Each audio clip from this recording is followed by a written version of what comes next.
How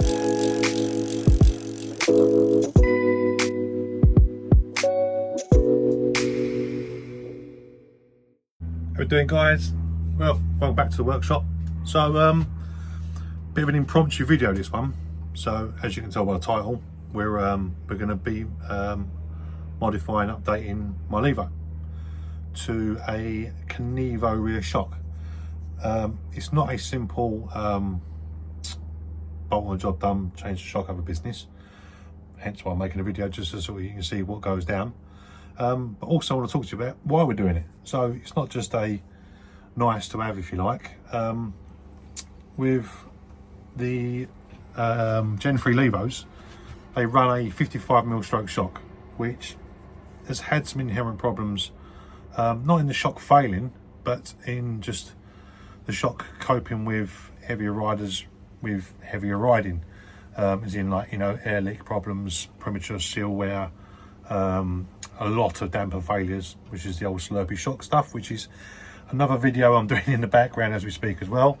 And kind of what set this off was that. So my 55mm shock let go yet again with not a damper failure this time, but with an air failure. So what happens with them is they just lose air. So, you know, you'll be at mid ride and you'll be losing 20-30% of ride. Now that can be fixed with a service or with a 2024 upgrade. The service is, well, you know, and it's all dependent on how you ride as well, so let's not forget that. But the service will sort the problem. It'll get your shock back up and running again, and off you go and ride. But if you're quite an hardcore, bit of a brutal rider, it will probably come round again. Fox have brought out an update for the 2024 shock, which is also a kit that's available via Fox only at the minute, which is where they change the I'll show you on here. They change the seal head, they put a thicker shaft in it, because these have been known to crack as well, and a few other bits and pieces as well. So basically sort of the 2024 has been beefed up. Now there's a school of thought in the back of that, but these bits are having to be upgraded because the shock is being put under a lot of demand. That demand being a relatively short stroke shock trying to keep hold of 155mm travel on a heavy bike. Remember, these are e-bikes, yeah? S-Works. Or just Canevo, Levo. I can't get these two mixed up. Levos in general. They're 21, 22 kilo plus bikes, plus mateys on top, causing them hassle. But there is a pretty expensive workaround that Cascade have come forward with, and that is use the shock from the Canevo, which is a significantly longer shock, to a 230 by 65mm shock, with a more progressive rising rate. Now I'll get into the details of that in a minute, but that's what we're doing today. So we're going to fit that kit, have a look at what the differences are, talk about the differences and the what's and whys, and also sort of throw some bit of science in there as well. So let's get on with it, shall we? Right, so I suppose the first important bit's the hardware. So this is what it's all about. Bigger shock. So standard Levo shock, 55mm stroke, 210 IOI, 230 by 65. Sounds like it's fit to the Canevo.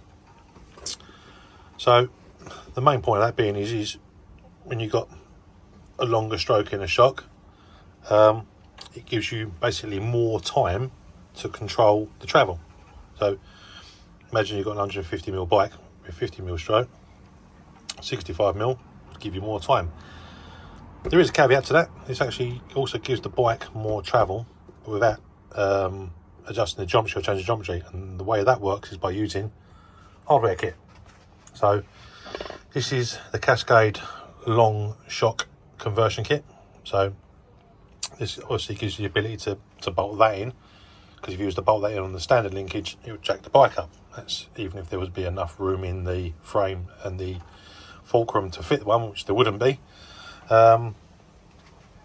Anyway, so yeah, this whole kit will give you a bigger shock, so more scope to tune without cocking geometry up, but also giving you more travel because of the stroke length. Really looking forward to getting this fitted, because it's on paper, it looks like the tool for the job. And I have spoken to someone who's fitted before and they liked it, so going to get it done myself. But that's one part of the reason why I'm doing the video. The other part is so you can actually see it being fitted and have a look at the bike afterwards, and we can go for a ride, try it out and see what it's like. So let's get the linkage off the bike and have a bit of a look at the differences between the Cascade and the standard one. Right, so here we go, strip down. That's the standard linkage versus the Cascade long stroke.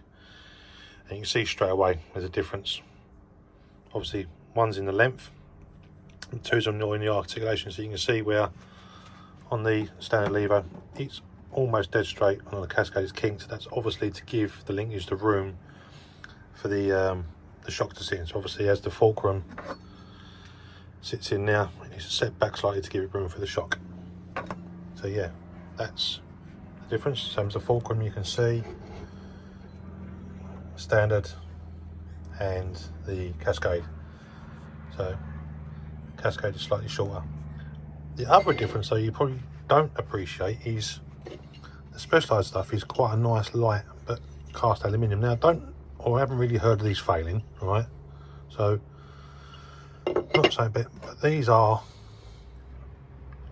CNC, so they're, you know, they're machined out of a billet rather than out of a cast. So these are, without getting into the ring mold, these are kind of like poured into a mold and then machined into a shape, whereas these are a solid lump of aluminium that's then been machined specifically to size. You know, most of us in the game have already heard of CNC before. You know, if anyone's owned Hope brakes or anything like that, they understand what that is.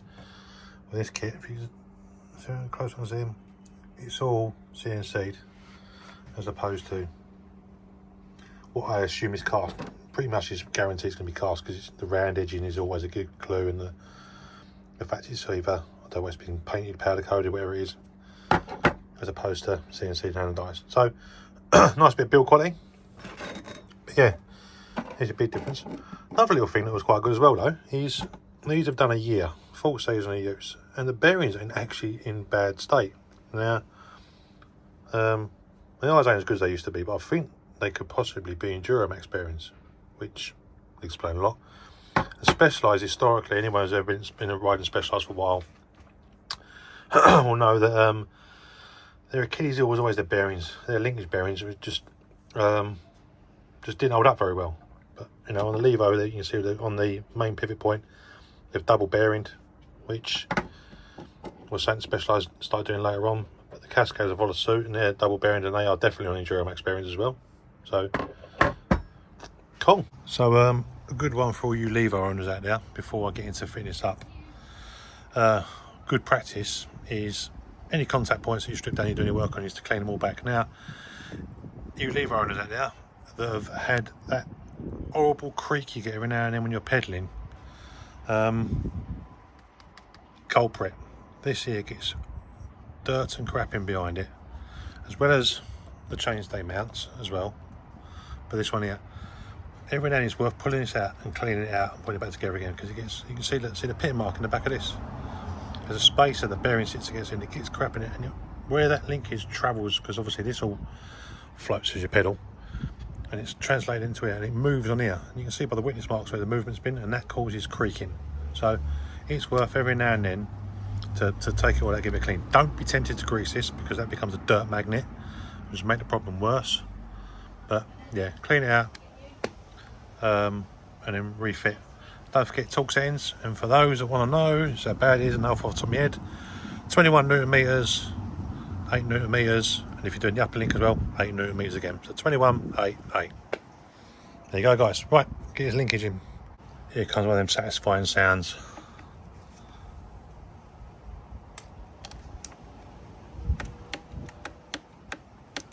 Yes. Oh man, that was a tight fit. As you can see, it sits around the seat tube there, look. But even getting the socket onto there, normally on the old linkage you can just like get a 6mm 1/4 inch in there and tighten it up. 21 newton meters for anyone who wants to know.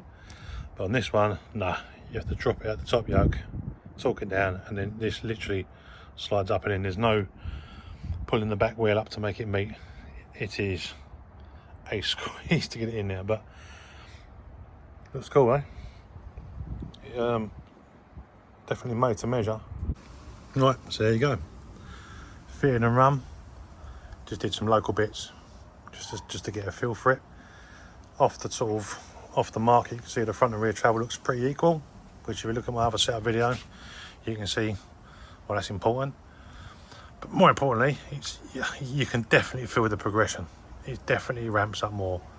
The old shock used to feel, I don't know, you didn't feel it. There was nothing, you know, I never complained about it, but you could blast your travel quite a bit, and obviously you had the issue that the shock kept surrendering. So it was obviously being put through its paces. This definitely feels more progressive. You can 100% feel it. So, yeah, you know, off the mark, seem pretty happy with it, but really what I need to do is get out and ride it and get some decent time on it and see how it performs. But there you go, fitted and done. Cheers guys, cheers for watching that. Hopefully that that made some sense and showed the why I'm running the Cascade and what the effects should be. Feels pretty good in the minute, but I ain't really going to get a chance to ride it, weather permitting, by the weekend properly. We'll be out tomorrow night, but that's only going to be a local. Hopefully get a big ride in the weekend and get a real good idea of how it's running, but it looks pretty cool, doesn't it?